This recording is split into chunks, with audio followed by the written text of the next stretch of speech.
Assalamualaikum warahmatullahi wabarakatuh. Alhamdulillahirabbil alamin. Wabihi nasta'in ala umuri dunya waddin. Sallallahu ala sayyidina Muhammadin khatamin nabiyyin wa ala alihi wa sahbihi ajmain. Wala hawla wala quwwata illa billahil aliyyil azim. Alhamdulillah, para pemirsa Banjar TV dimanapun Anda berada, mudah-mudahan kita semua selalu mendapatkan rahmat dari Allah Subhanahu wa Ta'ala. Di salah satu ayat di surah Al-Ahzab itu Allah Subhanahu wa Ta'ala memanggil Rasulullah SAW dengan tegas, dengan lugas. Ya ayyuhan nabi, inna arsalnaka syahidan wa mubasyiran wa nadhira. Wahai Nabi Muhammad SAW ini, inna arsalnaka, sesungguhnya kami, kata Allah Subhanahu wa Ta'ala, arsalnaka, mengutus engkau apa? Syahidan, untuk menjadi saksi umat yang berbuat baik gitu. Wa mubasyiran, pemberi kabar gembira tentang surga, tentang bagaimana di dalam surga, tentang telaga Kausar dan semacamnya. Wa nadhiran, dan pemberi peringatan bagaimana sakitnya di neraka, bagaimana sulitnya di neraka. Wada'iyan ilallah, dan Nabi Muhammad ini sebagai mengajak umatnya kepada Allah Subhanahu wa Ta'ala untuk menyembah Allah, melaksanakan sholat, puasa, zakat. Wada'iyan ilallah biiznihi wa sirajan munira. Siraj itu lampu. Allah Ta'ala memberitahukan kepada Rasulullah bahwasanya Rasulullah ini adalah seperti lampu, memberi penerangan kepada umatnya. Bagaimana Rasulullah SAW memberi penerangan kepada umatnya? Tentu dengan memberikan ilmu, dengan konsep-konsep bagaimana seorang manusia itu menjalani hidup. Ini sirajul munira. Nah, maka tugas Rasulullah SAW ini jelas di ayat ini. Syahidan wa mubasyiran wa nadhiran wa da'iyan ilallah. Ini tugasnya jelas. Nah, di ayat ini dengan tugas Rasulullah yang ini, apakah umatnya itu bisa mengikuti Rasulullah? Tentu, dan memang harus seperti itu. Jadi ketika tahu tugas Rasulullah SAW, ini paling tidak ada 4 macam ini, umatnya pun seharusnya bisa mutaba'ah, bisa ittiba' dengan Rasulullah SAW dengan 4 macam ini. Misalnya kita ambil contoh mubasyiran, memberi kabar gembira. Nah, maka kita harus bisa menjadi seperti Rasulullah, memberi kabar gembira kepada orang-orang, kepada sesama muslim tentang bagaimana indahnya surga, bagaimana kenikmatan di surga, bagaimana balasan yang Allah berikan kepada orang beriman, bagaimana rahmat Allah untuk orang-orang beriman. Kita harus seperti itu. Di saat yang bersamaan juga, kita juga harus bisa menjadi nadhiran, pemberi peringatan, mengingatkan orang, nahi mungkar. Ketika ada kemungkaran, maka kita harus mengingatkan itu. Berhasil ataupun tidak, nahi mungkar ini misalnya, itu sudah di luar ranah seseorang tersebut. Artinya apa? Jadi ketika nahi mungkar, berdakwah dengan nahi mungkar, berhasil ataupun tidak, itu Allah yang mengatur. Makanya hidayah itu Allah yang mengatur. Dalam sebuah ayat itu, innaka la tahdi man ahbabta walakinallaha yahdi man yasha.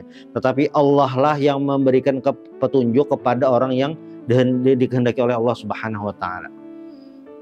Nah, ini tugas Rasulullah SAW.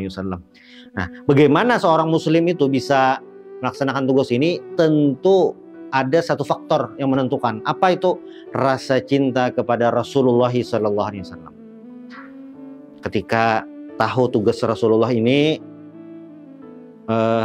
bagaimana bisa mengikuti, bisa tahu dulu, mengetahui, lalu bisa mengikuti, mengamalkan. Itu bagaimana? Dengan rasa cinta kepada Rasulullah SAW. Ketika Rasulullah SAW melaksanakan tugasnya, umatnya ini harus membantu seperti itu, sehingga nilai kebaikan itu bisa tersebar kemana-mana. Bagaimana para dai-dai dulu dari Timur Tengah dengan berjuang sangat luar biasa, pantang menyerah, mengarungi samudra untuk sampai ke negeri kita ini, sampai ke Nusantara ini, menyebarkan agama Islam, menyebarkan salam keselamatan. Itu yang mereka lakukan adalah apa? Wada'iyan ilallah, mengajak kepada Allah Subhanahu wa taala. Kita yang sekarang ini juga harus seperti itu. Walaupun tidak bisa banyak hal kita melakukan, tapi paling tidak hal-hal yang sederhana itu kita lakukan.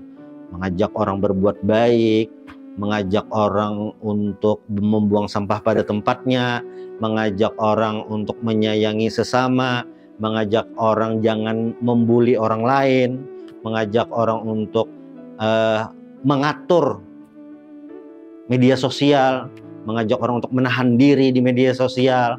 Ini adalah sarana-sarana kebaikan yang memang ajaran Islam seperti itu. Jadi tidak hanya di pundak satu orang ustadz saja, dai saja, tidak, tapi semua itu berperan aktif sesuai perannya masing-masing untuk mengikuti Rasulullah wada'iyan ilallah.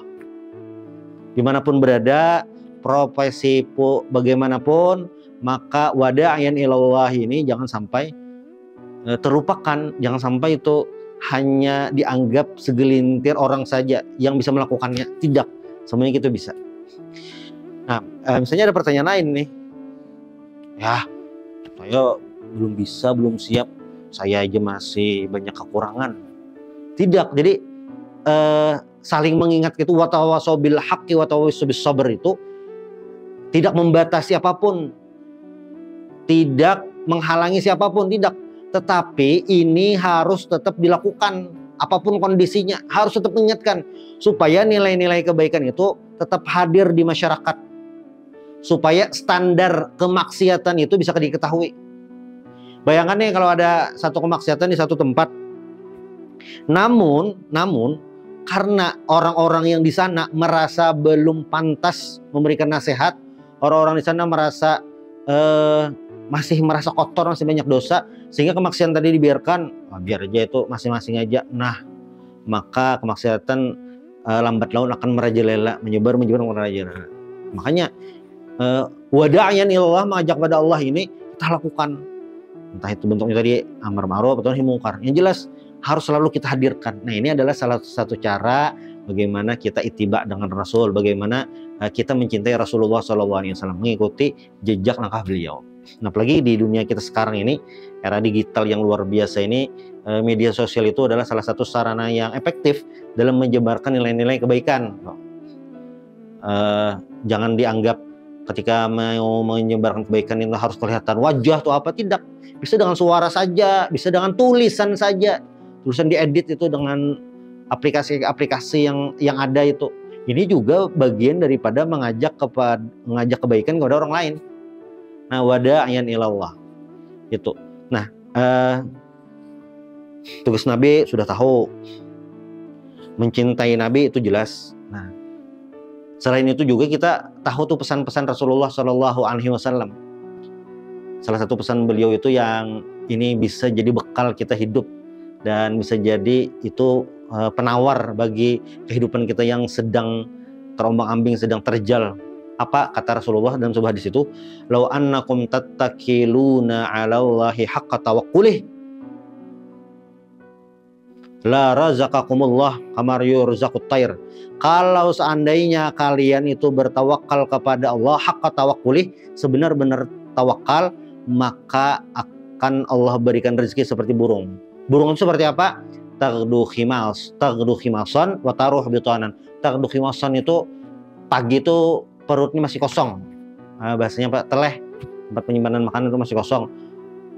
Wataru taghdu khimasan wataru habitanan, pulang sudah keadaan dalam kenyang. Nah, ini perumpamaan dari Rasulullah SAW bagaimana bertakwa. Nah, maka penting bagi kita tahu tugas Rasulullah SAW, terutama di salah satu surah Al-Ahzab ini, Lalu yang kedua, mencintai Rasulullah, dan yang ketiga, kita ingat pesan Rasulullah SAW. Salah satunya adalah pesan tentang bertawakal kepada Allah Subhanahu wa Ta'ala. Mudah-mudahan ini bermanfaat. Bila taufiq wal hidayah wa ridwan ya subhanallah bihamdik asyhadu an la ilaha illa anta astaghfiruka wa atubu ilaik. Assalamualaikum warahmatullahi wabarakatuh.